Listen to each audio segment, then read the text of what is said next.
नमस्कार दोस्तों। आपसे पीएफ मेंबर के लिए खुशखबरी है। खुशखबरी यह है कि आखिर वह डेट आ ही गई जिसका आपसे पीएफ मेंबर को इंतजार था। इंतजार की अगर बात करें तो आपसे पीएफ मेंबर के लिए ईएलआई बेनिफिट्स की वह स्कीम की डेट आ गई जब से यह लॉन्च हो रही है। दोस्तों, यह स्कीम 1 अगस्त 2025 से लॉन्च हो रही है और इसमें किन किन पीएफ मेंबर को लाभ मिलेगा इस पर मैंने कई सारी वीडियो बना चुका हूं और मैं फिर से बता देना चाहता हूं कि इस स्कीम के जरिए फर्स्ट टाइमर जो पहली बार कंपनी में ज्वाइन हुआ उसको यह बेनिफिट मिलने वाला। अब बेनिफिट में क्या मिलेगा इस पर भी मैंने आपको पहले भी बता चुका हूं कि बेनिफिट में उस एम्प्लॉय को जो 15,000 मिलेगा डीपीटी के द्वारा यानी डायरेक्ट फंड उसके अकाउंट में ट्रांसफर किया जाएगा। और यह फंड जो ट्रांसफर किया जाएगा यह जो है 2 किस्तों में ट्रांसफर किया जाएगा। 2 किस्तों में 2 बार में यह फंड ट्रांसफर किया जाएगा दोस्तों। लेकिन इसमें क्राइटेरिया है, आपको कम से कम पहली किस्त प्राप्त करने के लिए आपको 6 मंथ जॉब करना पड़ेगा। यानी जो फर्स्ट टाइम कंपनी में ज्वाइन कर रहे हैं अगर उनको पहली किस्त प्राप्त करना है, पहली किस्त लेना है 7,500 रुपए की माने तो तब तक आपको जिस कंपनी में ज्वाइन हो रहे हैं वहां पर आपको कम से कम 6 महीने तक आपको काम करना पड़ेगा, तब आपको वह पैसा मिलेगा, मतलब कि 7,500 रुपए आपको मिलेगा। अगर हम बात करें तो अगर बीच में छोड़ के जाते तो आपको वह पैसा शायद नहीं मिलेगा। और अगली जो दूसरी किस्त मिलेगी उसके लिए आपको 6 महीने का फिर इंतजार करना पड़ेगा। यानी मतलब कि 6 महीने बाद आपको वह किस्त दी जाएगी जो भी फर्स्ट टाइमर एम्प्लॉय है। और मैं आपको ये भी बता दूं यह तब मिलेगा जब जिस कंपनी में काम कर रहे हैं उस कंपनी का भी एक दायित्व बनता है कि जो भी ईसीआर फाइल करेगा, जो भी ईसीआर फाइल करते हो उस ईसीआर की फाइलिंग जो डेट होती है यानी 15 जो तारीख होती है तो एकदम सही समय पे ईसीआर फाइल होना चाहिए, तभी यह बेनिफिट शायद मिल पाएगा। दोस्तों, जैसा कि आप जानते हैं कि मैंने आपसे पहले भी एक वीडियो के जरिए बताया था कि इस पर मैं जो है मीटिंग काफी चल रही है, मीटिंग हो रही है, वीडियो कॉन्फ्रेंसिंग के जरिए मीटिंग हो रही है। मैंने उस मीटिंग में भाग भी लिया था, ज्वाइन भी लिया था। उसी के जानकारी के उपलक्ष्य में आपको ये सारी चीजें अपडेट पहले से कर पा रहा हूँ कि कब से लॉन्च हो रही है, कि कितने किस्तों में मिलेगा, क्या क्या कंडीशन रहेगी।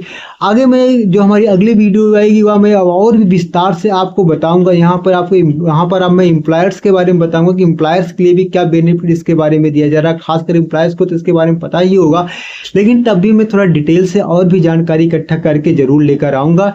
आप देख सकते हैं आज की जो मीटिंग हुई थी उसमें क्या क्या बातें हुई, अभी मैं आपको पूरा दिखा देना चाहता हूं जिससे आप लोगों को लगे कि हाँ, मैं अपने इस चैनल पर जो आपसे पीएफ मेंबर के लिए चीजें लेकर आता हूँ, जो जानकारी लेकर आता हूँ वह एकदम जेन्युइन होती है। मैं ऐसी जानकारी नहीं बता जो मतलब कि इधर उधर की जानकारी, एकदम जेन्युइन आप लोगों के लिए जानकारी लेकर आता हूँ। कंडीशन जो इसकी रखी गई है वो ये है कि जहां 50 से कम एम्प्लॉइज हैं उन एस्टेब्लिशमेंट को additional 2 employees up to ₹1 lakh per month salary वो इस योजना के लिए उनमें काउंट होगी। उन एम्प्लॉय के लिए एम्प्लॉयर को फाइनेंशियल बेनिफिट होगा। किस रेशो में होगा?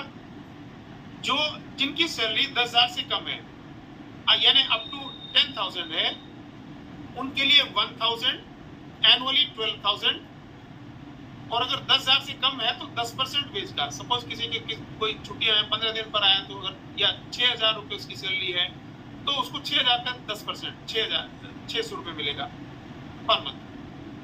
10,000 से 20,000 सैलरी वालों के लिए 2,000 रुपये पर मंथ यानी 24,000 रुपये पर एनम। इसी तरह से 20,000 से 1 लाख तक की सैलरी जो एम्प्लॉय होंगे उनको 3,000 पर मंथ यानी 36,000 पर ईयर। इसका अर्थ ये है कि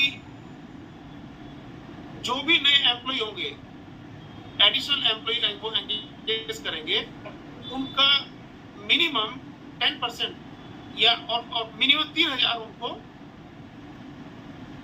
एम्प्लॉयर को बेनिफिट मिलना है, मतलब मैक्सिमम 3,000 रुपये। मैक्सिमम 3,000 रुपये उनको बेनिफिट मिलना है पर एम्प्लॉय। ड्यूरेशन क्या है? 2 साल के लिए। और जो मैन्युफैक्चरिंग यूनिट्स है, मैन्युफैक्चरिंग एरिया है उनके लिए स्कीम 4 साल के लिए है, उनको 4 साल तक बेनिफिट। वैलिड पैन होना चाहिए एस्टेब्लिशमेंट का, एस्टेब्लिशमेंट के नाम से जीएसटी की इंफॉर्मेशन उसको देनी है, और बैंक अकाउंट जो पैन सीडेड होना चाहिए वो इंफॉर्मेशन देनी है। इसमें उनके लॉगिन पर एक रजिस्ट्रेशन फॉर्म शो होगा, उसमें रजिस्टर करना है। और उसकी इसके लिए एक कंडीशन और है कि ईसीआर टाइम से जमा होना चाहिए। ऐसा नहीं ईसीआर 20 तारीख को जमा हो रहा है या 25 तारीख को जमा हो रहा है तो बेनिफिट मिल जाएगी। नो, अगर ये बेनिफिट लेना है तो उसका ECR up to 15th next month की 15 तारीख तक जमा होना जरूरी है। Now EPFO at a glance. आप जानते हैं ईपीएफओ आपका कुछ लोग तो नए होंगे, कुछ लोग का पुराना नाता है, बहुत दिनों से जानते होंगे डिपार्टमेंट को। बेसिक चीजें मैं फिर भी मैं बता रहा हूँ। ईपीएफओ हम तीन स्कीमें रन करते हैं, ईपीएफ, ईपीएस और ईडीएलआई। एक प्रोविडेंट फंड, एक पेंशन और एक बीमा। वे सभी एस्टेब्लिशमेंट जहां 20 या उससे ज्यादा काम करते हैं, ये एक्ट ऑटोमेटिकली लागू माना जाता है। और जो हमारी जो वेज जो सीलिंग है वो 15,000 है। जो ये नई स्कीम है इसके लिए ये 15,000 की सीमा नहीं है, उसमें 1 लाख की सीमा है।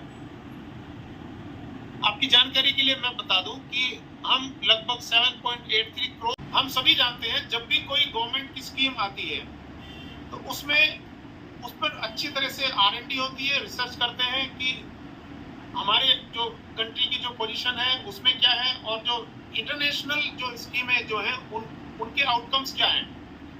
इसी तरह से गवर्नमेंट ने जो डिफरेंट कंट्रीज के जो एक्सपीरियंस है वो शेयर किए हैं। जैसे सिंगापुर है, सिंगापुर में सिंगापुर ने भी एक स्कीम लॉन्च की थी ड्यूरिंग कोविड-19 रिकवरी। उसमें जो उनका पर्पस था, स्कीम टारगेट्स थे, वो जॉब क्रिएशन का था, एसएमईज जो है उनके लिए, और मैच्योर वर्कर्स 40+ के जो एम्प्लॉइज हैं उनके लिए। तो उनके जो उन्होंने जो इंसेंटिवाइज किया उसके जो आउटकम थे वो 12% से 13